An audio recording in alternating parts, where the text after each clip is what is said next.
ಸಾಮಾನ್ಯವಾಗಿ ಮದುವೆ ಖರ್ಚಿನ ಹೆಣ್ಣಿನ ಕಡೆಯವ್ರು ನೋಡ್ಕೊಳ್ಳೋದು ರೂಢಿ. ಆದ್ರೆ ನನ್ನ ಮಗನ ಮದುವೆನ 2 ಕಡೆ ಖರ್ಚಿಟ್ಟು ಮಾಡಿದ್ದೀನಮ್ಮ. ಬೇಕಾದ್ರೆ ನಮ್ಮ ಬೀಗರ್ನೇ ಕೇಳಿ ನೋಡಿ.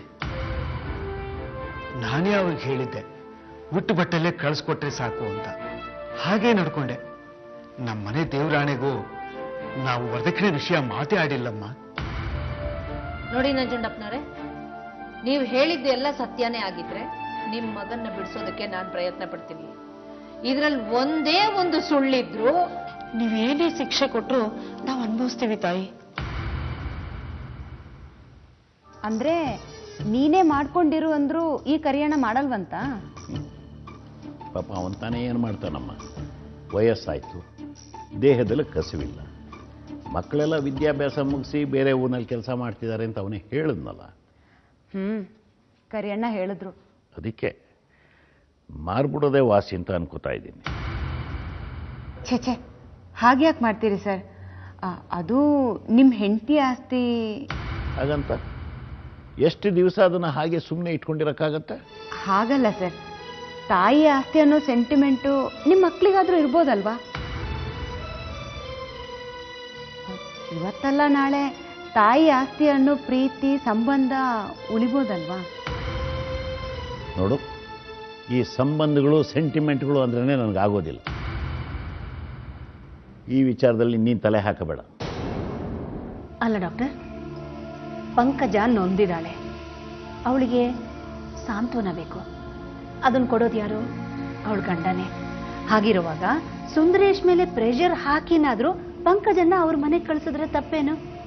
ಒಂದು ವೇಳೆ ನೀವು ಹೇಳಿದ ಹಾಗೆ ಅವನನ್ನ ಬಲವಂತದಿಂದ ಒಪ್ಪಿಸಿ ಪಂಕಜನ್ನ ಅವನ ಮನೆಗೆ ಸೇರಿಸ್ಬೋದು. ಆದರೆ ಅವಳ ನೊಂದ ಮನಸ್ಸಿಗೆ ಅವನು ಸಾಂತ್ವನ ನೀಡ್ತಾನೆ ಅನ್ನೋದಕ್ಕೆ ಯಾವ ಗ್ಯಾರಂಟಿ? ಮೊದಲೇ ಹಠವಾದಿ ಮನುಷ್ಯ, ಗಾಯದ ಮೇಲೆ ಬರೆ ಎಳ್ದಂಗಾದ್ರೆ. ಹಾಗಾಗಿ ಅವನೇ ತಾನಾಗಿ ಹತ್ರ ಆಗೋ ಥರ ನಾವು ಮಾಡಬೇಕು. ಈಗ ಪಂಕಜ ಆ ಶಾಕ್ನಿಂದ ಹೊರಗಡೆ ಬಂದಿದ್ದಾಳೆ ಅಷ್ಟೇ. ಆದರೆ ತನ್ನ ಮಗುನ ಕಳ್ಕೊಂಡಿರೋ ದುಃಖದಿಂದ ಇನ್ನೂ ಅವಳು ಹೊರಗಡೆ ಬಂದಿಲ್ಲ. ಹಾಗಾಗಿ ಅವಳ ನೊಂದ ಮನಸ್ಸಿಗೆ ತಂಪು ಕೊಡುವಂಥ ವಾತಾವರಣನ ನಾವು ಅವಳಿಗೆ ಹೊಂದಿಸ್ಕೊಡ್ಬೇಕಾಗಿದ್ದು ಮೊದಲನೇ ಕೆಲಸ. ಅಂದ್ರೆ ಮಗು ಸತ್ತಿರೋ ಶಾಕ್ನಿಂದ ಪಂಕಜ ಹೊರಗೆ ಬರಬೇಕು ಅಂದ್ರೆ ಅವಳು ಬ್ಯುಸಿ ಆಗಿರಬೇಕು. ಅಂದ್ರೆ ಅವಳಿಗೊಂದು ಕೆಲಸ ಬೇಕು. ಎಸ್, ಅತ್ತೆ, ಮನೇಲಿ ದೇವ್ರ ಪೂಜೆ ಇಟ್ಕೊಂಡಿದ್ದೀವಿ.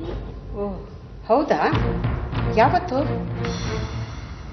ನಾಳೆನೇ ಅತ್ತೆ, ನೀವೆಲ್ಲ ಬರಬೇಕು. ಅದಕ್ಕೆ ನಾನು ಫೋನ್ ಮಾಡಿದ್ದು. ಸರಿಯಮ್ಮ, ಶ್ಯಾಮನ್ ಕೇಳ್ತೀನಿ. ಶ್ಯಾಮ ನೋಡು, ಈ ಸಾರಿ ವಿಷ್ಣು ಪೂಜೆ ಕರೆಯೋದೇ ಇಲ್ವೇನೋ ಅಂದ್ಕೊಂಡಿದ್ದೆ. ಆದರೆ ಎಲ್ಲ ಮರೆತು ಕರೆದಿದ್ದಾನೆ. ಈಗಲೂ ನಾವು ಹೋಗದೆ ಇದ್ರೆ ಅವನು ತುಂಬ ಬೇಜಾರು ಮಾಡ್ಕೊಳ್ತಾನೆ. ಸಂಬಂಧನೇ ಮುರಿದೋಗುತ್ತೆ ಕಣ. ನಾಳೆನೇ ಅಂದ್ರೆ ನಂಗೆ ಸಾಧ್ಯ ಇಲ್ಲಮ್ಮ. ಈಗೆಲ್ಲ ಮೊದಲಿನ ಹಾಗಲ್ಲಮ್ಮ. ಈಗ ಇದ್ದಕ್ಕಿದ್ದ ಹಾಗೆ ರಜೆ ಹಾಕಕ್ಕಾಗಲ್ಲ. ಬೇಕಿದ್ರೆ ನಾನು ನಾಡಿದ್ದು ಟ್ರೈ ಮಾಡ್ತೀನಿ. ನಾಡಿದ್ದ? ನಾಳೆನೇ ಪೂಜೆ, ನೀನು ನಾಡಿದ್ದು ಹೋಗಿ ಏನು ಪ್ರಯೋಜನ? ಅಲ್ಲಮ್ಮ, ಅಟ್ಲೀಸ್ಟ್ ಬಂದು ಹೋದ ಅಂತಾದ್ರೂ ಇರುತ್ತಲ್ಲ. ಏನಾದರೂ ಮಾಡು, ನಿನ್ನಿಷ್ಟ.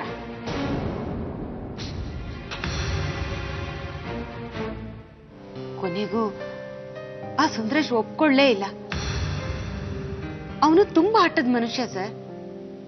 ಏನೇ ಹೇಳಿದ್ರು ಅರ್ಥನೇ ಮಾಡ್ಕೊಳ್ತಿಲ್ಲ. ಮತ್ತೆ ಇನ್ನೇ ನೀವು ಪಂಕಜ ಲೈಫನ್ನ ಸೆಟ್ಲ್ ಮಾಡಿದ್ದು? ಒಂದು ಕುಟುಂಬನ ಸರಿಪಡಿಸೋದು ಅಂದ್ರೆ ಟಿವಿನಲ್ಲಿ ಭಾಷಣ ಬಿಗದ ಹಾಗಲ್ಲ. ಎರಡು ಮನಸ್ಸುಗಳನ್ನ ಜೋಡಿಸೋದು ಅಂದ್ರೆ ಸ್ಟ್ಯಾಂಪ್ ಹಚ್ಚಿದಷ್ಟು ಸುಲಭ ಅಂತ ನೀವು ಅನ್ಕೊಂಡ್ಬಿಟ್ಟಿದ್ದೀರಿ. ಒಂದು ಕುಟುಂಬದೊಳಗೆ ಅರ್ಥವಾಗದ ಸಾವಿರಾರು ಕೊಂಡಿಗಳಿರುತ್ತವೆ. ಆ ಕೊಂಡಿಗಳ ಬೆಸುಗೆನೆ ಬಹಳ ವಿಚಿತ್ರವಾಗಿರುತ್ತೆ. ಮೇಲ್ನೋಟಕ್ಕೆ ಕಾಣುವಷ್ಟು ಸರಳ ಅಲ್ಲ ಅದು. ನಿಮ್ಮ ಮೇಡಮ್ಗೆ ಇದೆಲ್ಲ ಅರ್ಥ ಆಗಲ್ಲ. ಎಲ್ಲಾನು ಕಾನೂನಿನಿಂದಲೇ ಸರಿಪಡಿಸ್ಬೋದು ಅಂತ ಅನ್ಕೊಂಡ್ಬಿಟ್ಟಿದ್ದಾಳ ಅವಳು.